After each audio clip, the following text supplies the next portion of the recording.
Hello friends. हर हर महादेव। लक्ष्मी दर्शन पर आपका स्वागत है। आज हम बताएंगे आपको 16 सोमवार व्रत और पूजन आपको कैसे करना है। 16 सोमवार व्रत काफ़ी कठिन होते हैं और किसी इच्छा के लिए, कोई मनोकामना पूर्ति के लिए ये व्रत और पूजन किया जाता है। काफ़ी दिनों से अगर कोई आपकी मन की इच्छा है वो पूर्ण नहीं हो रही है, लाख जतन कर लिए फिर भी वो इच्छा आपकी पूर्ण नहीं हो रही है, तो 16 सोमवार करने से मनोवांछित फलों की प्राप्ति होती है। इसीलिए 16 सोमवार का व्रत और पूजन जरूर करना चाहिए अगर कोई मन की खास इच्छा है। माना जाता है 16 सोमवार के व्रत और पूजन करने से मन की इच्छा पूर्ण होती है। तो आइए जानते हैं 16 सोमवार का पूजन और व्रत के क्या नियम हैं। व्रत आपको कैसे करना है, ये संपूर्ण जानकारी मैं इस वीडियो में आपको देने वाली हूँ। तो वीडियो थोड़ा विस्तार से देखें, वीडियो थोड़ा अंत तक देखें। आधी अधूरी जानकारी से कोई फायदा नहीं होगा। देखिए, ये पूजन आप मंदिर में भी कर सकते हैं या फिर आप घर पर चौकी लगा कर भी ये पूजन कर सकते हैं। इस व्रत की शुरुआत आप सावन के पहले सोमवार से कर सकते हैं, शुक्ल पक्ष से कर सकते हैं, या फिर आप मार्गशीर्ष महीने से भी ये पूजन और व्रत की शुरुआत कर सकते हैं। देखिए, सबसे पहले हम यहाँ पर एक चौकी लगा लेंगे, उसके ऊपर सफ़ेद रंग का एक कपड़ा बिछा लेंगे। अगर सफ़ेद रंग का नहीं है तो कोई भी लाइट कलर का आप कपड़ा बिछा सकते हैं, क्योंकि भोलेनाथ को सफ़ेद रंग अति प्रिय है। उसके बाद देखिए, हम यहाँ पर शिव परिवार की प्रतिमा को विराजमान करेंगे। देखिए, प्रतिमा में माता पार्वती, गणेश और कार्तिकेय जी है शंकर भगवान के साथ। शिव परिवार की पूर्ण प्रतिमा को हम यहाँ पर फूलों का आसन देकर विराजमान कर लेंगे। इसमें गणपति जी है, इसलिए हमें गणपति जी अलग से विराजमान नहीं करने हैं।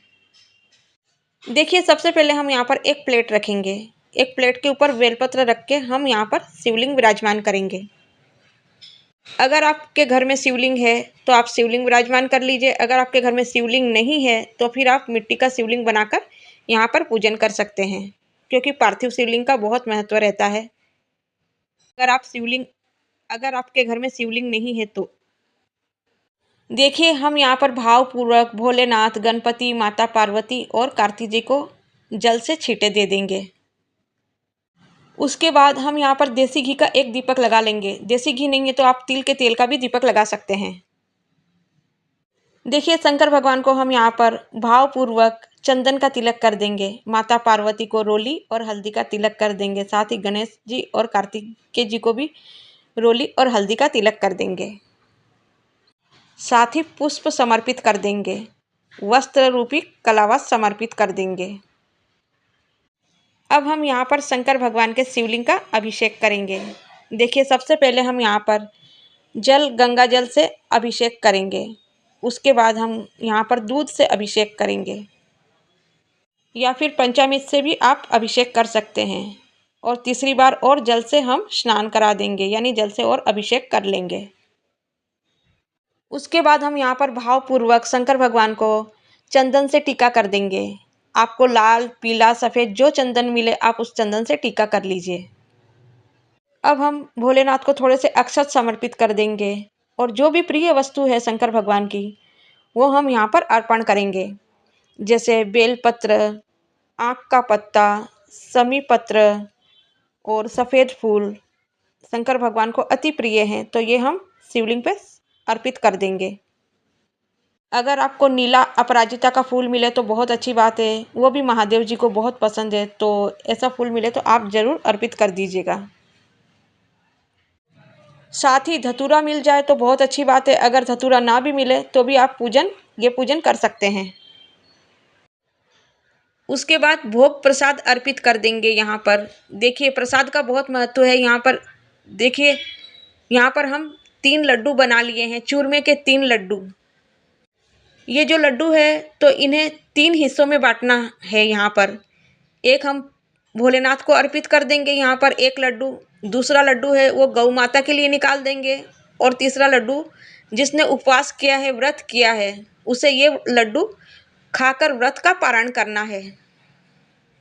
किसी भी हिस्से में कम या ज़्यादा कुछ नहीं होना चाहिए। अगर आप केले चढ़ा रहे हैं तो अगर 1 दर्जन केले चढ़ा रहे हैं तो उसमें भी 3 हिस्से करने हैं, 4-4 हिस्से कर लेने हैं। एक गौ माता को देने हैं, एक महादेव जी को अर्पण करने हैं यहाँ पर, एक जो उपवास कर रहा है उसके लिए ये एक हिस्सा होता है। अगर आप मीठा नहीं खाना चाहते हैं तो फीका खाकर भी आप व्रत का पारण कर सकते हैं। इसमें किसी भी प्रकार का नमक का उपयोग नहीं किया जाता है।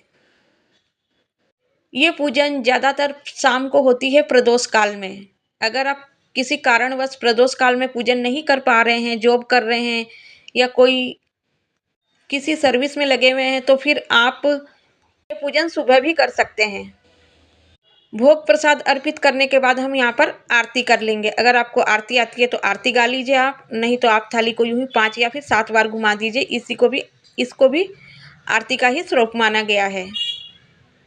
देखिए आरती के बाद हाथ में थोड़े से अक्षत और फूल लेकर हम यहाँ पर कहानी सुन लेंगे। देखिए हम यहाँ पर कहानी नहीं सुनाने वाले हैं क्योंकि वीडियो काफ़ी लंबा हो जाएगा। आप कहानी पुस्तक से भी देख सकते हैं या फिर मैं चैनल पे कहानी अपलोड कर दूंगी और उसका लिंक डिस्क्रिप्शन बॉक्स में दे दूंगी, तो आप कहानी वहीं से सुन लेना। कहानी पूरी होने के बाद ये फूल और अक्षत हम यहाँ पर समर्पित कर देंगे। अब ये लोटे में जो जल है इसे सूर्य देव को अर्घ दे देना है। सुबह कर रहे हैं तो, अगर शाम को कर रहे हैं तो चंद्रदेव को अर्घ दे देना है। देखिए ये जो लड्डू के 3 हिस्से हैं इसमें से एक हिस्सा खा के ही आपको व्रत का पारण करना है। बाकी दूसरा हिस्सा गाय माता को देना है और तीसरा हिस्सा यहाँ पर शंकर भगवान के पूजन में ही रखना है। अगर गाय माता नहीं आ रही है यहाँ पर तो आप ये हिस्सा मंदिर में भी दे सकते हैं। और ये जो दक्षिणा है ये आप किसी कन्या को दे सकते हैं। और ये शिवलिंग का जल है या फिर फूल और पत्ते हैं, ये किसी भी पेड़ पौधे में डाल सकते हैं, केवल तुलसी का गमला छोड़कर। 16 सोमवार का व्रत थोड़ा कठिन होता है, आप इसे बीच में नहीं छोड़ सकते हैं। अगर किसी कारणवश कोई प्रॉब्लम है या कोई समस्या है तो आप ये पूजन किसी और से करवा सकते हैं। साथ ही व्रत तो आप कर ही सकते हैं, अगर कुछ शारीरिक प्रॉब्लम है तो आप दूर से प्रणाम कर सकते हैं और व्रत आपको वैसे ही करना चाहिए। व्रत पूरा होने के बाद उद्यापन जरूर करना चाहिए। 17वें सोमवार को उद्यापन किया जाता है। देखिए उद्यापन करते हैं तो शंकर भगवान के लिए, माता पार्वती, गणेश जी और कार्तिकेय जी के लिए आपको कपड़े और दक्षिणा दान करना होता है। और साथ ही जो पूजन में आपने भोग प्रसाद में सामग्री लगाई है, जैसे कि फल फ्रूट लगाया है या लड्डू लगाए हैं, तो इसकी संख्या ज़्यादा कर लें और ये सामग्री साथ में मंदिर में दान कर दीजिए। कपड़े, सामग्री और पैसे आप किसी मंदिर में दान कर सकते हैं या फिर किसी ब्राह्मण को दे सकते हैं। आप 16 जोड़ों को भी जिमा सकते हैं। पूजन पूर्ण होने के बाद हमें यहाँ पर हाथ जोड़कर क्षमा याचना करनी है। हे प्रभु, हमारी पूजन को स्वीकार करें और पूजन में जो गलतियाँ हो गई है उसके लिए हमें क्षमा करें और हमारी मन की इच्छाओं को पूर्ण करें। तो फ्रेंड्स, ये थी 16 सोमवार की संपूर्ण जानकारी। ये जानकारी आपको कैसी लगी मुझे कमेंट करके ज़रूर बताएं। पहली बार जिस नियम से आपने व्रत किए हैं, 16 व्रत भी आपको उसी नियम से करना है। ये व्रत और पूजन लगभग 4 महीने के आसपास चलेगा, यानी 16 सोमवार का व्रत जो है वो 4 महीने तक रहेगा। 16 सोमवार का व्रत और पूजन कुंवारे लड़के लड़कियां उत्तम वर वधु प्राप्ति के लिए कर सकते हैं। साथ ही शादीशुदा महिला घर की सुख समृद्धि और संतान सुख की प्राप्ति के लिए ये 16 सोमवार कर सकती है। साथ ही आपके जीवन की कोई भी प्रॉब्लम हो, शारीरिक, मानसिक, व्यापार, संतान, आपके जीवन की कोई भी प्रॉब्लम हो या बहुत दिन से कोई इच्छा पूरी नहीं हुई है अभी तक, तो आपको 16 सोमवार का व्रत और पूजन जरूर करना चाहिए। माना जाता है 16 सोमवार का पूजन अगर भक्ति भाव से करें तो मनुष्य की सभी इच्छाएं पूर्ण होती है। अगर कोई मनुष्य सच्चे दिल से, हृदय से 16 सोमवार का व्रत और पूजन करे तो उसे मनोवांछित फलों की प्राप्ति होती है। साथ ही 16 सोमवार व्रत करने से कई तरह के लाभ होते हैं। इस व्रत को करने से वैवाहिक जीवन में सुख, समृद्धि और शांति आती है। अविवाहित लड़कियों को योग्य वर मिलता है और सभी मनोकामनाएं पूर्ण होती है।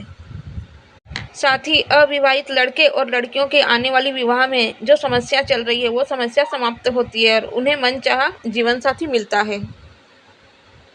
16 सोमवार का व्रत श्रद्धा और भक्ति के साथ करने से महादेव की असीम कृपा होती है और सभी मनोकामनाएं पूर्ण होती है।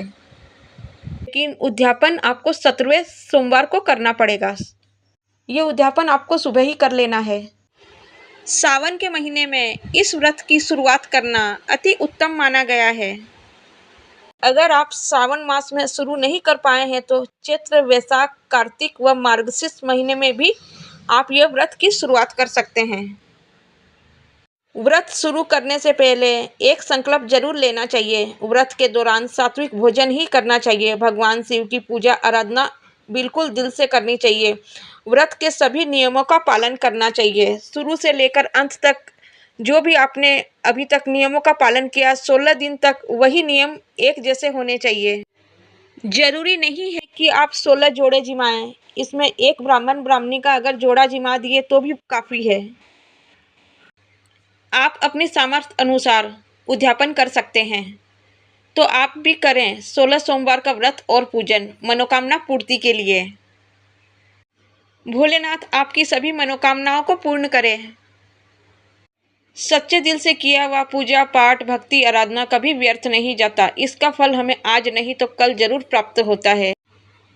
तो फ्रेंड्स, ये हो गई 16 सोमवार की संपूर्ण जानकारी। ये जानकारी आपको कैसी लगी मुझे कमेंट करके ज़रूर बताएं। अगर जानकारी थोड़ी भी यूज़फुल रही होगी या आपको जानकारी अच्छी लगी तो वीडियो को एक लाइक करें और कमेंट में हर हर महादेव अवश्य लिखें। अगर आप हमारे चैनल पर नए हैं तो सब्सक्राइब कर लें ताकि अगले वीडियो की नोटिफिकेशन हम आपको दे सकें। आप सभी पर भोलेनाथ की कृपा सदा सर्वदा बनी रहे। मिलती हूँ एक और महत्वपूर्ण जानकारी के साथ। हर हर महादेव। श्री शिवाय नमस्तुभ्यम।